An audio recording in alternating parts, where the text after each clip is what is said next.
this is New Time on Silkway TV channel. We introduce you with the most visible news and important events that happened throughout this week in Kazakhstan and Central Asia. More details on politics, economy, social and cultural life with opinions from the most recognizable experts of Kazakhstan and world. I'm Daurian Sagulov, and this is what you'll see today. The head of state took part in the One Water Summit on the climate issues in Saudi Arabia. What key messages did the president convey and who did he meet with on the sidelines of the summit? France will allocate over 1 million euros to preserve Kazakhstan's Lake Balkhash, the second largest non-drying saltwater lake in the world. An exclusive comment from French Development Agency and an interview with the French ambassador to Kazakhstan are included. Kassym-Jomart Tokayev held a phone call with US President-elect Donald Trump. What was the agenda of this call? And let us start with the official agenda. President Kassym-Jomart Tokayev paid a working visit to Riyadh to participate in the One Water Summit. The international forum, co-chaired by Kazakhstan and France, was supported by the World Bank and Saudi Arabia. The summit brought together global leaders and top officials to discuss strategies for enhancing drought resilience worldwide. Key goals included tightening legal obligations for states, outlining strategic next steps, and securing financing. For more on this, here's our report from Baljan Samigulina. Water is essential for sustainable development and economic growth. However, more than 4 billion people worldwide are facing severe water scarcity, with about 2 billion lacking access to water altogether. To tackle this critical issue, President Tokayev, speaking at One Water Summit, stressed the importance of mutual agreements. The idea for the forum, notably, was first proposed back at the last year's COP28 summit in Dubai. We're pleased to become co-chair, together with France, of the first thematic One Water Summit during the next session of the United Nations General Assembly. Water scarcity poses a serious threat to food and energy security, as well as industrial growth. Therefore, the global community, President Tokayev said, must address this issue together. He also stated that investments in climate-resilient water infrastructure could transform regions and ensure reliable access to clean water. Kazakhstan is a large landlocked country, understands the true value of water. We have learned the hard way that is not an infinite resource. Hence, to achieve lasting progress, we must treat water as a precious and vital resource. According to Kassym-Jomart Tokayev, preserving water resources could be achieved through investments in water-efficient agriculture developments and renewable energy sources. This, he said, would enhance the economy's resilience while also reducing the environmental impact. As chair of the International Fund for Saving the RLC, Kazakhstan is committed to advancing regional cooperation and collaborative frameworks. Fully recognizing the value of water, Kazakhstan joined the Global Freshwater Challenge Initiative and the One Water Vision Coalition, which aim to promote integrated water resource management. In tackling the water crisis, Kazakhstan, with UN backing, will host a regional climate conference in 2026. French President notably echoed a similar view. Emmanuel Macron called for the establishment of a global new water coalition. Speaking at the forum, he said the coalition formed by Saudi Arabia, Kazakhstan and France, alongside the World Bank, would have the responsibility to mobilize resources to fight water scarcity and other water-related issues across the world. I hope that we can truly build this concrete coalition of actions, the new water coalition, with all the stakeholders who will be ready to join it, to precisely provide concrete solutions to all. I therefore call for this coalition of goodwill, also so that in 2025, when we celebrate the 10th anniversary of the Paris Agreement, we can work on all these objectives, advance these 5 projects and make the water issue a real collective success. Emmanuel Macron was joined on stage by Saudi Arabian Crown Prince Mohammed bin Salman, who highlighted the coincidence of the events with the UN summit focused on fighting desertification and aiming to reduce land degradation and drought. This organization will work to oppose water-related issues worldwide by unifying international efforts and finding comprehensive solutions to water challenges, including the exchange of expertise and innovative technologies and the promotion of research and development in this field. We hope that the efforts of the international community to overcome water challenges will contribute to achieving the goals we all aspire to in this field. Restoring the world's degraded lands and holding back its deserts will require at least $2.6 trillion in investments by the end of the decade, is reported by the UN. To hit this course, according to study, the world needs to close an annual gap of $278 billion, after just $66 billion was invested in 2022. Balzhan Samigulina, New Time. At the One Water Summit, President Kassym-Jomart Tokayev held a meeting with Ajay Banga, president of the World Bank Group. The head of state emphasized the strategic importance of Kazakhstan's partnership with the World Bank. Currently, 5 major joint projects are being implemented with a total budget of $3.5 billion, covering water resources, transport and education.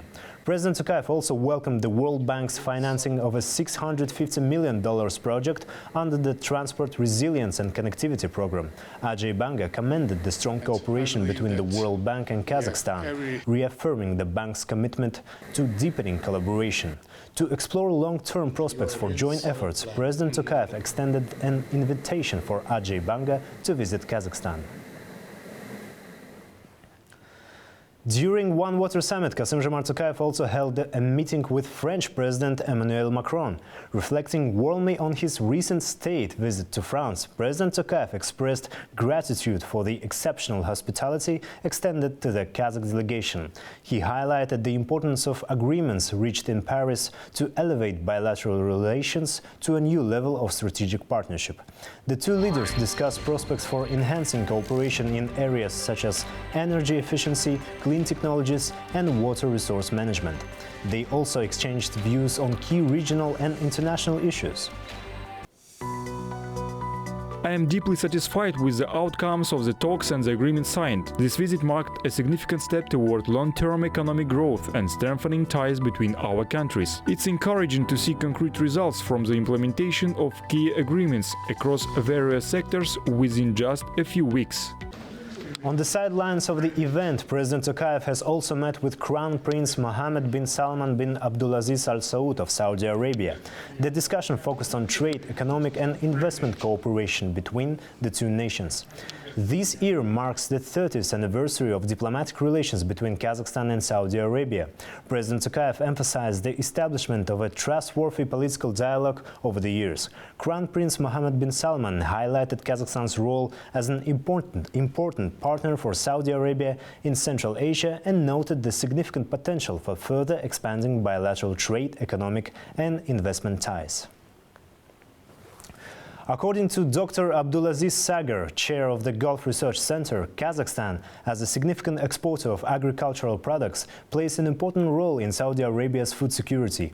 In an exclusive interview with my colleague Aynur Mangali, who covered the Kazakh president's visit to Riyadh, Dr. Sagar also highlighted the shared energy interests between Saudi Arabia and Kazakhstan, including the potential for nuclear energy development in both countries.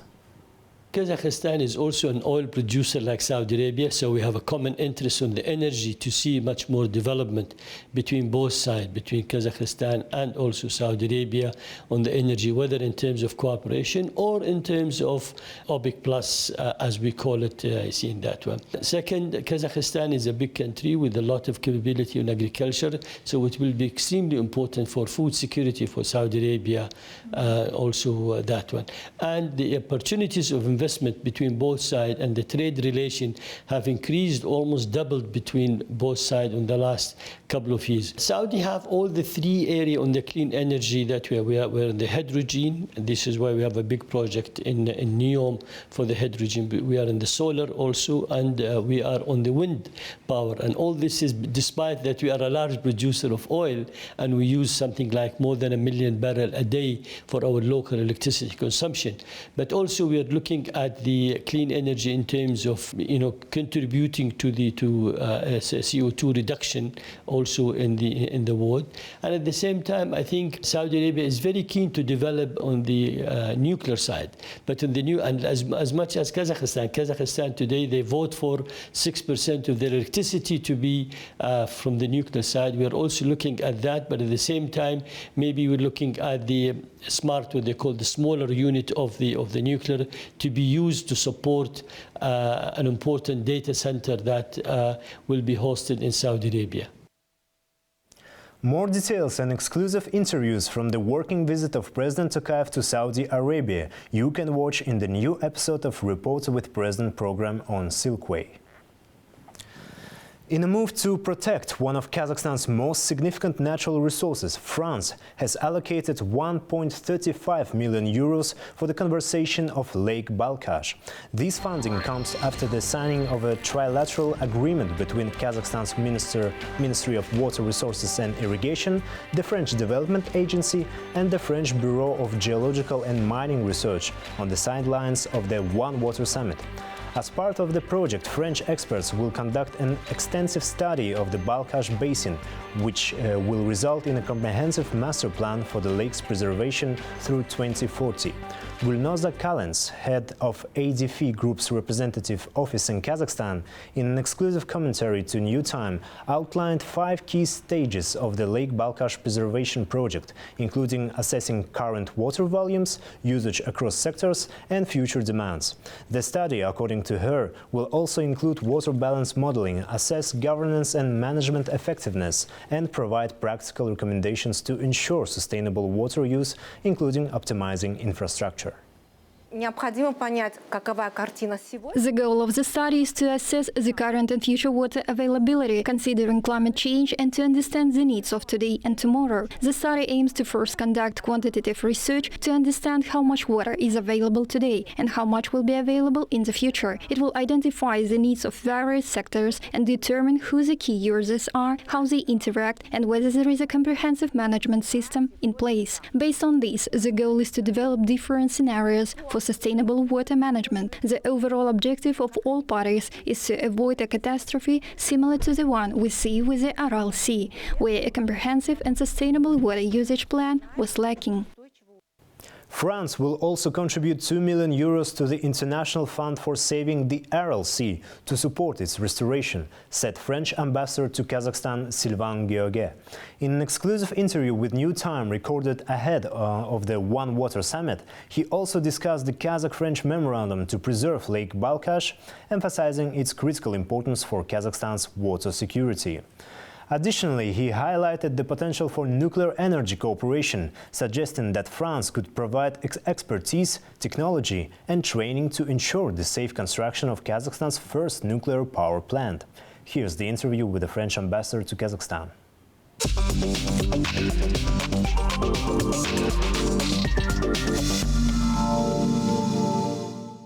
So, dear Ambassador, thank you very much that you agreed to do this interview. Today we'd like to talk about the climate agenda and the water resource management between our countries.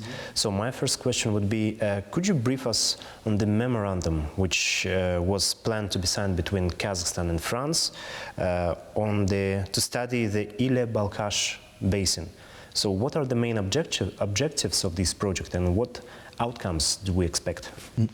Thank you, Darren. So, effectively, there is a memorandum that will be signed between France and Kazakhstan, and especially between our agency, AFD, French Agency for Development, and the Ministry of Water Resources, and also our Bureau for Geological Survey, BRGM.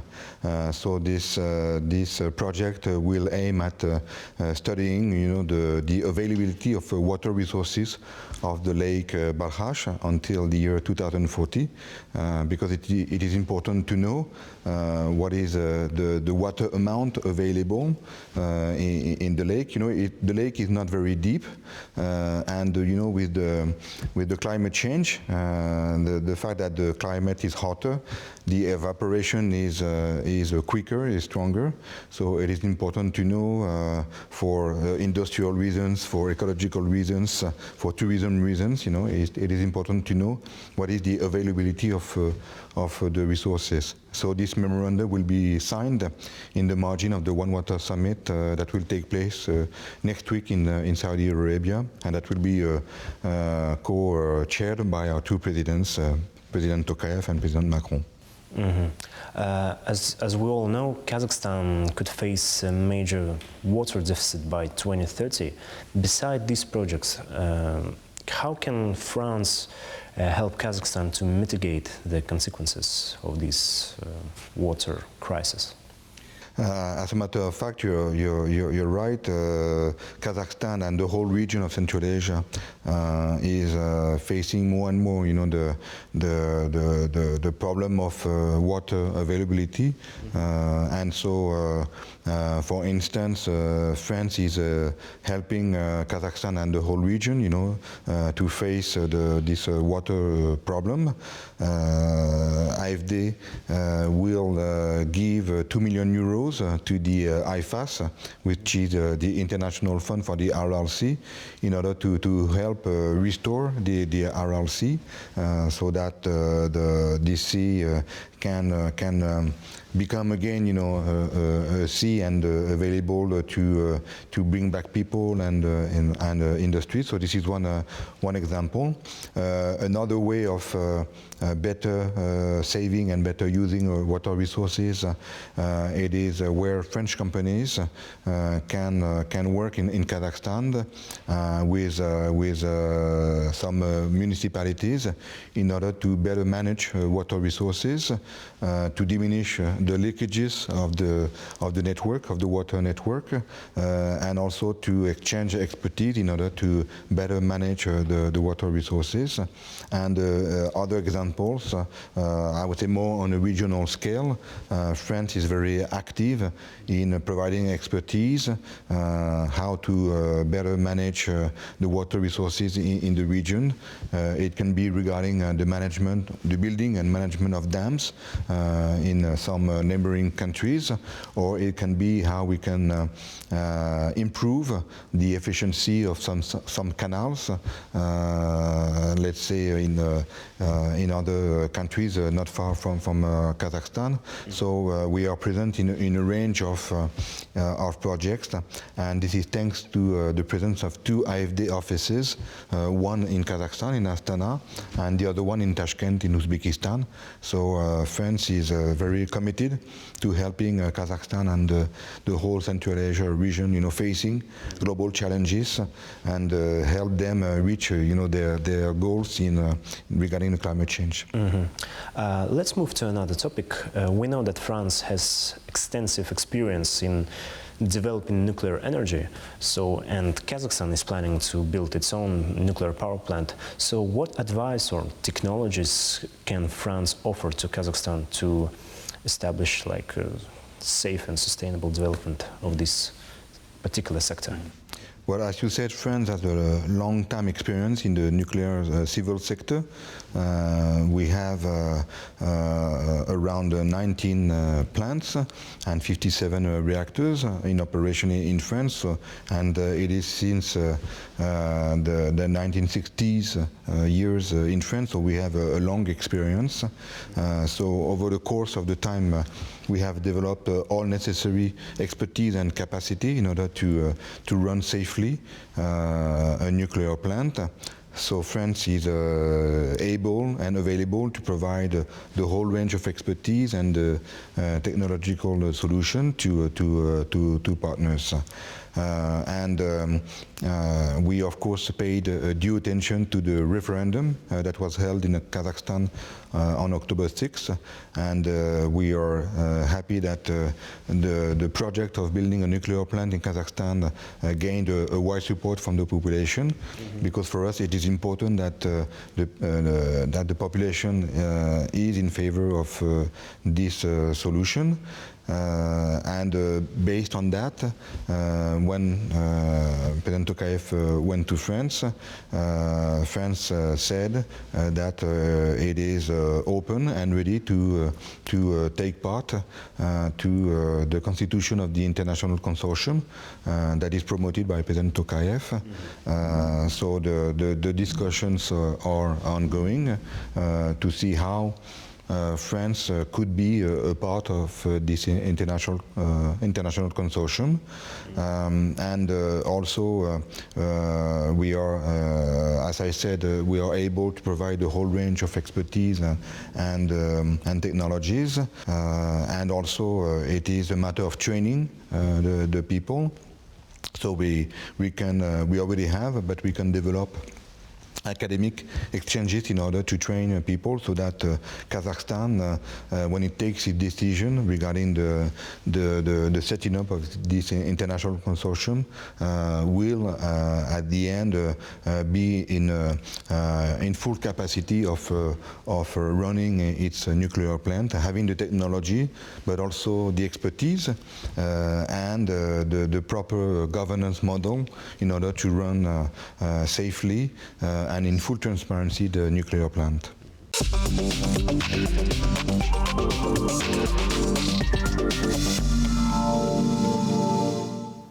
And let's move on to another topic. The National Bank of Kazakhstan has released its November report on the country's foreign exchange market.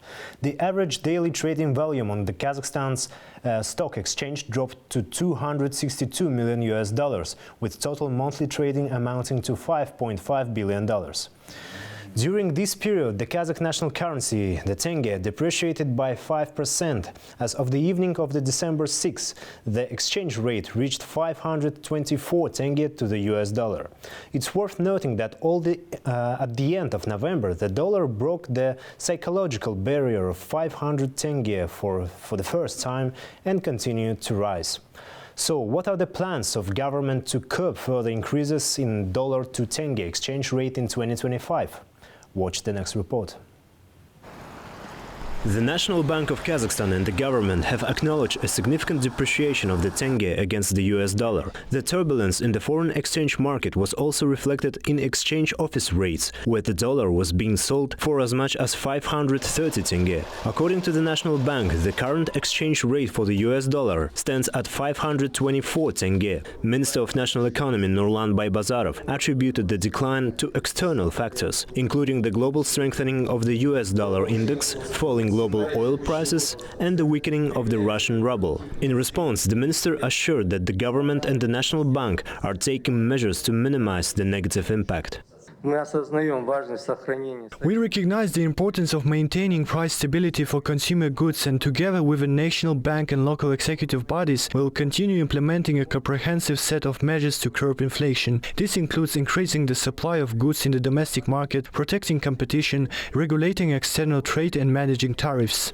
As for the crucial measures to prevent further depreciation, the government is relying on foreign currency investments. According to Nurlan Baybazarov, the primary goal is to implement 17 major projects, including infrastructure, mining and industrial initiatives. Additionally, this year Kazakhstan has signed agreements with a significant number of international financial organizations. Within the framework of these projects, we anticipate a significant increase in foreign currency investments in our country next year. As a result, this influx of foreign currency will circulate through the domestic market, enabling us to finance new projects. You know that the development budget currently amounts to just $3.8 billion, a third of which we plan to allocate to agriculture. This is why we're relying on foreign currency investments from abroad. As stated by the Minister of National Economy, the government will also continue implementing comprehensive measures to curb inflation by ensuring the domestic market is well supplied with goods. All of the state's social commitments are being fulfilled and will continue to be met in full. Therefore, in the planned national budget for the next 3 years, the exchange rate of 417 tenge per US dollar will remain in place at least until the end of the first quarter of the next year. We have set an average annual exchange rate of 470 tenge per dollar. We'll monitor the currency's dynamics, and I believe the first quarter will give us a clear understanding of the direction we are heading.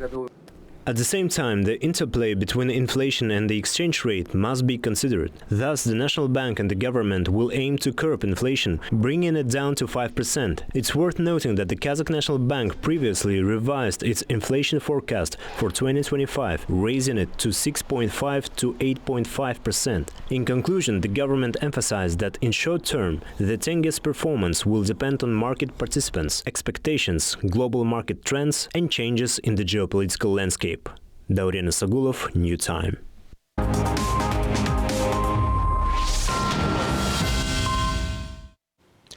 President of Kazakhstan, Kassym-Jomart Tokayev, at the invitation of the Emir of Qatar, will attend the Doha Forum 2024. He confirmed his participation during a phone call with Sheikh Tamim bin Hamad Al Thani late last week. The leaders discussed enhancing Kazakh-Qatari cooperation in trade, economic and investment sectors. The 22nd Doha Forum, scheduled for December 7 to 8, serves as a platform for dialogue among global leaders, politicians and experts to address pressing global challenges.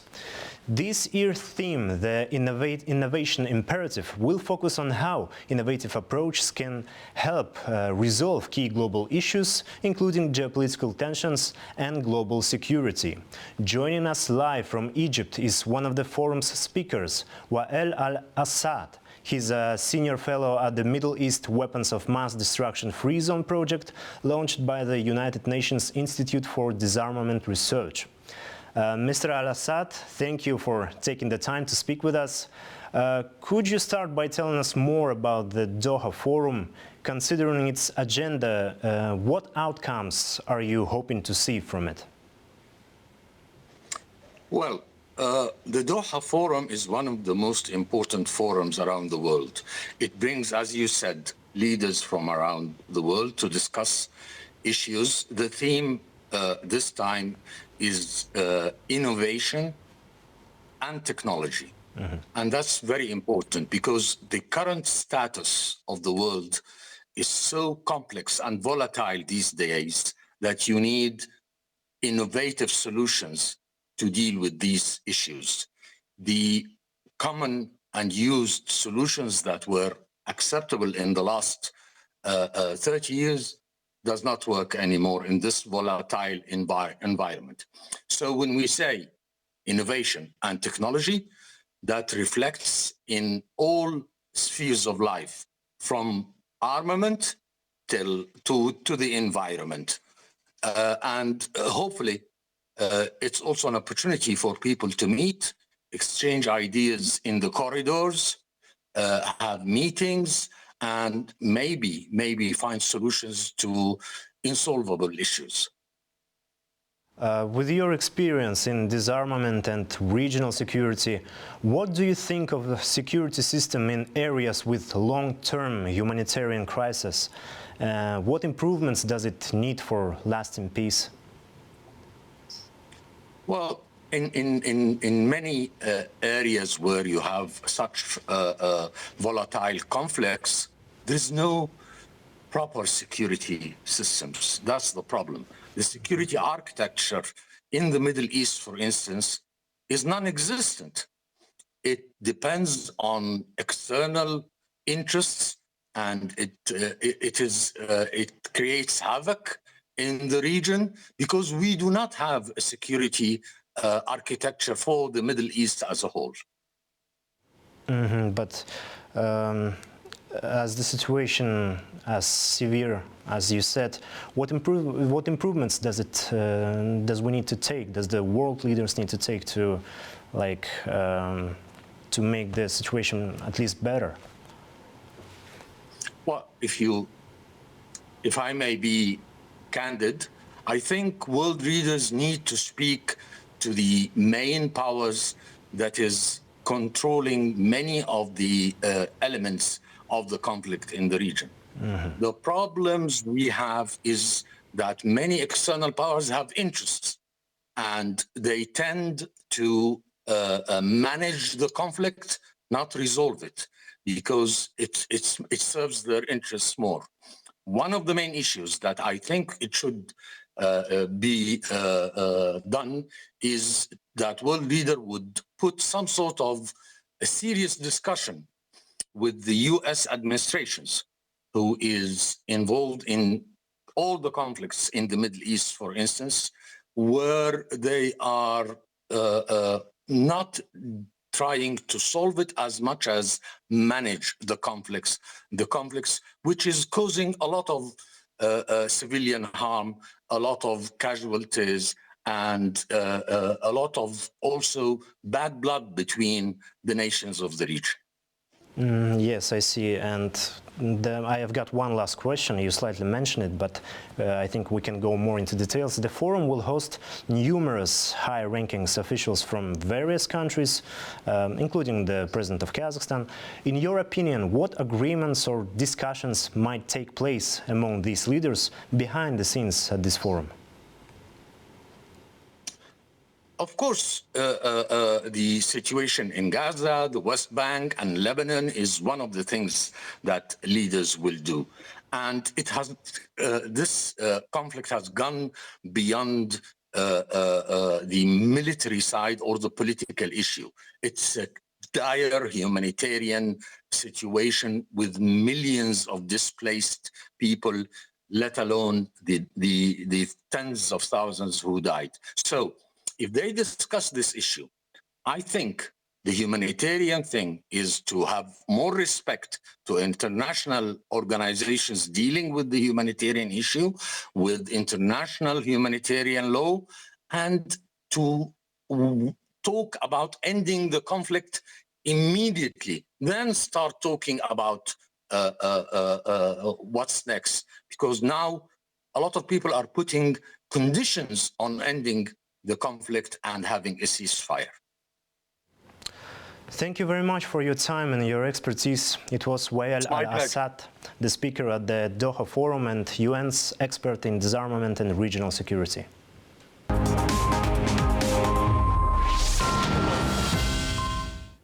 Kassym-Jomart Tokayev had a telephone conversation with Donald Trump and congratulated him on his election as President of the United States. He also outlined Astana's position on the most key international issues. The leaders confirmed their mutual commitment to the intensified development of strategic partnership in trade, investment and nuclear non-proliferation. Furthermore, they agreed to maintain a regular contact to sustain the growth of bilateral cooperation. That's it for today. All the main news about Kazakhstan and Central Asia you can find here. More special projects about our country you can also watch on Silkway TV channel. So stay tuned and see you next week.